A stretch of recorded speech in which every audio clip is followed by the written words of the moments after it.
We begin tonight with a rare sight, a sellout at the Hoppers game. Good evening, I'm Chad Silber. The team typically only sells out on the 4th of July. Well, things have changed a lot in and around the stadium recently. WFMY News 2's Giselle Thomas learned how that's translated into a packed ballpark. The seating capacity here at First National Bank Field is 7,500, and every single one of those seats sold out. The general manager tells me that profits are up, and so are their hopes for the future. A strike out of seats at First National Bank Field. Tonight, for example, we have one group that has over 2,000 people coming to the game. So it's been, the community support's been fantastic, and the team's playing great, so it's just a really fun place to be.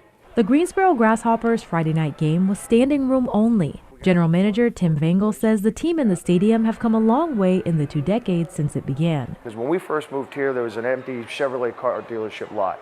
There was an old social service or tax building that was empty. You know, and since then, there's probably been, I would say at least conservatively, $250 million in development with some other significant projects that are, you know, in the works or about to be. Vangel says the stadium is usually sold out for the 4th of July games. But this is the first time on a different date to sell out in 5 years. He says profits are up 10% from last year. Last year was amazing. 2022 was great. 2024, we're kind of back to pre-COVID numbers, and we hope that we can continue to push that forward. For some baseball fans, a trip back to the Hopper Stadium brings back memories. The last time I was here was '95, so it didn't look as modern and remodeled.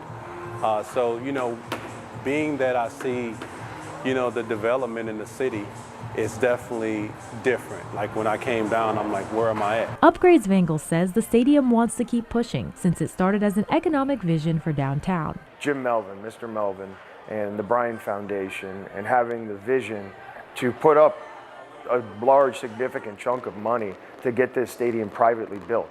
But his vision was to put it in the northwest corner of downtown in order to really develop, have this area, have something that kind of can be an anchor tenant for others to want to develop around it. The Hoppers plan to celebrate their 20th anniversary tomorrow night, and tickets are still available. In Greensboro, Giselle Thomas, WFMY News 2.